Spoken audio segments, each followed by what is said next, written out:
एकादशी व्रत कथा। कांपिल्य नगरी में सुमिधा नाम का एक अत्यंत धर्मात्मा ब्राह्मण रहता था। उसकी स्त्री अत्यंत पवित्र और प्रतिव्रता थी। किसी पूर्व पाप के कारण वह दंपति अत्यंत दरिद्रता का जीवन व्यतीत कर रहे थे। ब्राह्मण को भिक्षा मांगने पर भी भिक्षा नहीं मिलती थी। उस ब्राह्मण की पत्नी वस्त्रों से रहित होते हुए भी अपने पति की सेवा करती थी तथा अतिथि को अन्न देकर स्वयं भूखी रह जाती थी और पति से कभी भी किसी वस्तु की मांग नहीं करती थी। दोनों पति और पत्नी घोर निर्धनता का जीवन व्यतीत कर रहे थे। एक दिन ब्राह्मण अपनी स्त्री से बोला, हे प्रिय, जब मैं धनवानों से धन की याचना करता हूँ तो वह मुझे मना कर देते हैं। गृहस्थी धन के बिना नहीं चलेगी, इसलिए यदि तुम्हारी सहमति हो तो मैं परदेश जाकर कुछ काम करूं, क्योंकि विद्वानों ने कर्म की प्रशंसा की है। ब्राह्मण की पत्नी ने विनीत भाव से कहा, हे स्वामी, मैं आपकी दासी हूँ। पति अच्छा और बुरा जो कुछ भी कहे, पत्नी को वही करना चाहिए। मनुष्य को पूर्व जन्म के लिए कर्मों का फल मिलता है। सुमेरी पर्वत पर रहते हुए भी मनुष्य को बिना भाग्य के सोने नहीं मिलता। पूर्व जन्म में जो मनुष्य विद्या और भूमि दान करते हैं, उन्हें अगले जन्म में विद्या और भूमि की प्राप्ति होती है।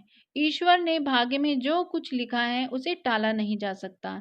यदि कोई मनुष्य दान नहीं करता तो प्रभु उसे केवल अन्न ही देते हैं।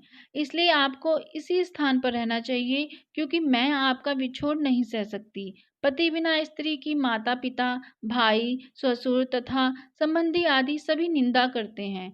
इसलिए हे स्वामी, कृपा कर आप कहीं न जाएं। जो भाग्य में होगा वह यहीं प्राप्त हो जाएगा। स्त्री की सलाह मानकर ब्राह्मण परदेश नहीं गया। इसी प्रकार समय बीतता रहा। एक बार कौंडिन्य ऋषि वहां आए। ऋषि को देखकर ब्राह्मण सुमेधा और उसकी स्त्री ने उन्हें प्रणाम किया और बोले, आज हम धन्य हुए। आपके दर्शन से आज हमारा जीवन सफल हुआ। ऋषि को उन्होंने आसन तथा भोजन दिया।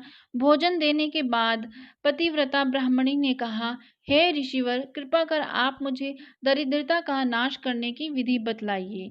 मैंने अपने पति को परदेश में जाकर धन कमाने से रोका है। मेरे भाग्य से आप आ गए हैं। मुझे पूर्ण विश्वास है कि अब मेरी दरिद्रता शीघ्र ही नष्ट हो जाएगी। अतः आप हमारी दरिद्रता नष्ट करने के लिए कोई उपाय बताइए। ब्राह्मणी की बात सुन कौंडिन्य ऋषि बोले, हे ब्राह्मणी, मल मास के कृष्ण पक्ष की परमा एकादशी के व्रत से सभी पाप, सभी दुख और दरिद्रता आदि नष्ट हो जाते हैं। जो मनुष्य इस व्रत को करता है वह धनवान हो जाता है। इस व्रत में नृत्य, गायन आदि सहित रात्रि जागरण करना चाहिए। यह एकादशी धन वैभव देती है तथा पापों का नाश कर उत्तम गति भी प्रदान करने वाली होती है। धनाधिपति कुबेर ने भी इस एकादशी व्रत का पालन किया था। इससे प्रसन्न होकर भगवान भोलेनाथ ने उन्हें धन अध्यक्ष का पद प्रदान किया। इसी व्रत के प्रभाव से सत्यवादी राजा हरिश्चंद्र को पुत्र, स्त्री और राज्य की प्राप्ति हुई थी।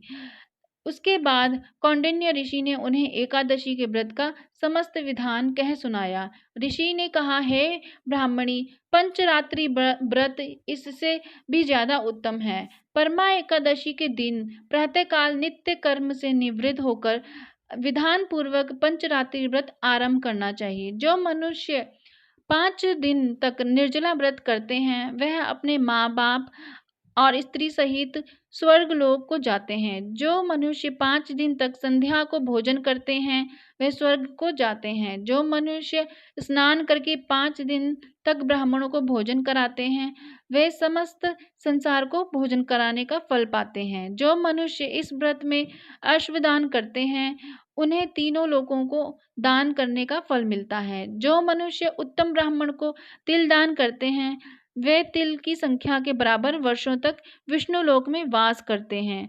जो मनुष्य घी का पात्र दान करते हैं वह सूर्य लोक को जाते हैं। जो मनुष्य 5 दिन तक ब्रह्मचार्य पूर्वक रहते हैं वह दिवांगनाओं के साथ स्वर्ग को जाते हैं। हे ब्राह्मणी, तुम अपने पति के साथ इसी व्रत को धारण करो, इससे तुम्हें अवश्य है सिद्धि और अंत में स्वर्ग की प्राप्ति होगी। कौंडिन्य ऋषि के वचन अनुसार ब्राह्मण और ब्राह्मणी ने परमा एकादशी का 5 दिन तक का व्रत किया। व्रत पूर्ण होने पर ब्राह्मण की स्त्री ने एक राजकुमार को अपने यहाँ आते देखा। राजकुमार ने ब्राह्मणी की प्रेरणा से एक उत्तम घर, जो कि सब वस्तुओं से परिपूर्ण था, उन्हें रहने के लिए दे दिया।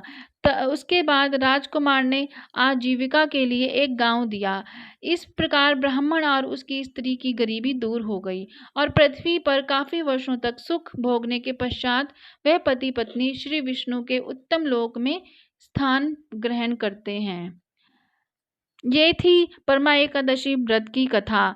जो भी मनुष्य इस व्रत को करता है, यह व्रत कथा सुनता है या सुनाता है, उसको विष्णु लोक में उच्च स्थान की प्राप्ति होती है। वीडियो आपको अच्छी लगी है तो प्लीज़ वीडियो को लाइक कीजिए, चैनल को सब्सक्राइब कीजिए। तब तक के लिए ओम नमः शिवाय, जय माता दी, जय विष्णु भगवान की।